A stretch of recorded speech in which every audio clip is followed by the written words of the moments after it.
Praise the lord.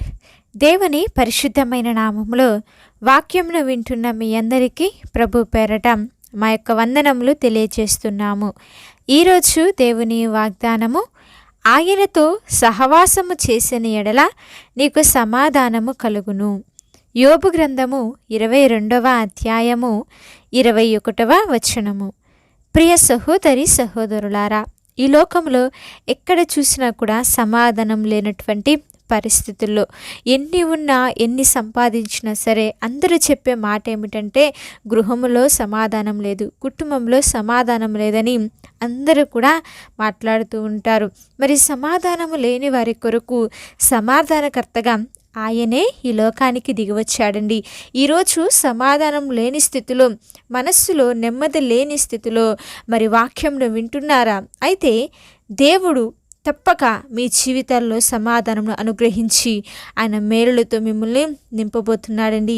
నీ వాక్యమే నన్ను బ్రతికించింది, నా బాధల్లో నెమ్మదినిచ్చింది అని చెప్పి దావీదు సెలవిస్తున్నాడు.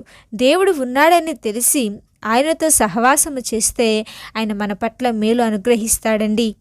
మరి ఆయన ఉన్నాడని తెలిసి కూడా ఆయనతో సహవాసము చేస్తే మేలు అనుగ్రహిస్తాడని తెలిసి కూడా దేవుణ్ణి విడిచిపెట్టి మరి మనము లోకముతో సహవాసము చేస్తున్నాము.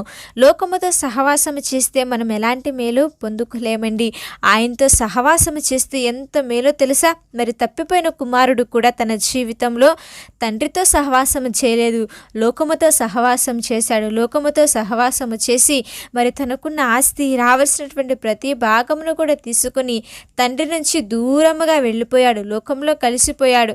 మరైతే ఈ లోకం అనే స్నేహితులు కానీ అందరూ తన దగ్గర డబ్బున్నప్పుడు ఉన్నారు, కానీ తను అన్ని కోల్పోయినప్పుడు ఏ ఒక్కరు కూడా తనతో లేరండి.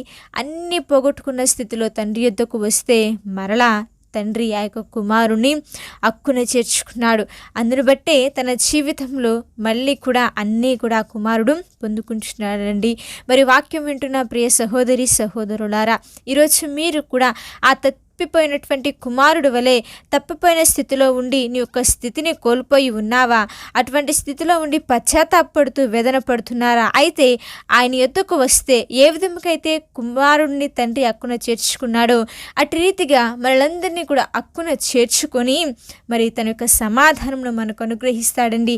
ప్రతిరోజు ఆయనతో ఉంటూ ఆయన సన్నిధిలో సహవాసము చేస్తే ఆయన నువ్వు చేసే ప్రతి ఒక్క పనిలో కూడా, నువ్వు వెళ్తున్న ప్రతి చోట్ల కూడా ఆయనే నీకు తోడుగా ఉంటాడు, నిన్ను నడపరుస్తాడు, నిన్ను బలపరుస్తాడు. మరి మీరు ఎక్కడ ఉంటే అక్కడ, మీరు పని చేసే చోటు, ఉద్యోగాలు చేసే దగ్గర, చదువుకుంటున్న దగ్గర, మరి మీ యొక్క వ్యాపారంలో ఉన్న చోట్ల అన్నిట్లో కూడా నీ యొక్క సరిహద్దులలో ఆయన సమాధానము కలుగచేసి మంచి గోధుమలతో మిమ్మల్ని తృప్తిపరచబోతున్నాడు. మీ జీవితాల్లో ఆయన మంచి కార్యములు జరిగించబోతున్నాడండి. మరి మన కుటుంబాల్లో, మన జీవితాల్లో సమాధానము కావాలి అంటే, ఈ వాగ్దానము నెరవేరాలి అంటే దేవుని యందు భయభక్తులు కలిగి జీవించాలి. ప్రతిరోజు ప్రార్థన చేస్తూ, విశ్వాసంలో ఎదుగుతూ, భక్తిగా ఉంటూ ఎల్లప్పుడూ కూడా దేవునితో సహవాసం చేసే వారంగా ఉండాలి. ప్రతి విషయంలో కూడా ఆయనకు భయపడుతూ ఎవరైతే నిష్టగా ఉంటారో, ప్రతి విషయంలో ఆయన చూస్తున్నాడని ఎవరైతే జీవిస్తారో మరి వారందరికీ కూడా దేవుడు తృప్తికరమైన జీవితాన్ని, మేలును అనుగ్రహిస్తాడు. వారికి సహాయము దయచేసి వారి కుటుంబాల్లో నెమ్మదిని, శాంతిని, సమాధానం అనుగ్రహిస్తాడు. కాబట్టి మనం ఎలాంటి పరిస్థితులు ఎదురైనా సరే నిత్యము కూడా దేవుణ్ణి స్తుతిస్తూ, ఆయన యొక్క నామమును గణపరుస్తూ, ఆయన మనకు తోడున్నాడు కాబట్టి, ఆయన మనకి తోడుండగా మన జీవితంలో ఏది కూడా కొదువుగా ఉండదు. కాబట్టి ఆయన్ని స్తుతిస్తూ, ఆయన గణపరుస్తూ దేవుడిచ్చే సమాధానంను మన యొక్క జీవితాల్లో పొందుకుందాము.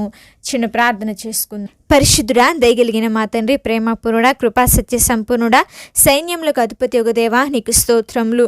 మీతో సహవాసము చేసిన ఎడల మాకు సమాధానము కలుగుతుందని మీ యొక్క లేఖనం ద్వారా మాతో మాట్లాడి మమ్మల్ని బలపరిచారు తండ్రి. అవునయ్యా, ఇంతవరకు మేము లోకంలో ఉంటున్న మనుషులతో సహవాసము చేశాము తండ్రి.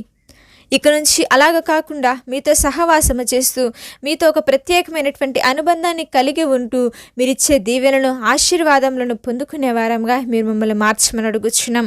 సహాయం దయచేసి నీ కృపను తోడించి, వాక్యం వింటున్న ప్రతి ఒక్కరి పట్ల నూతన కార్యములను జరిగించి, బలపరిచి, స్థిరపరిచి మీ ఆత్మతో నడిపించమని యేసుక్రీస్తు వారి నామంలో ప్రార్థించి వేడుకొనిచుంటున్నాము తండ్రి. ఆమేన్. అలాగే మీ యొక్క ప్రార్థన అవసరతలు మాకు తెలియచేసిన యెడల మేమందరం కూడా మీ గురించి ప్రార్థన చేస్తాము. దేవుని యొక్క కృప మీ అందరికీ తోడై ఉండి నడిపించునుగా.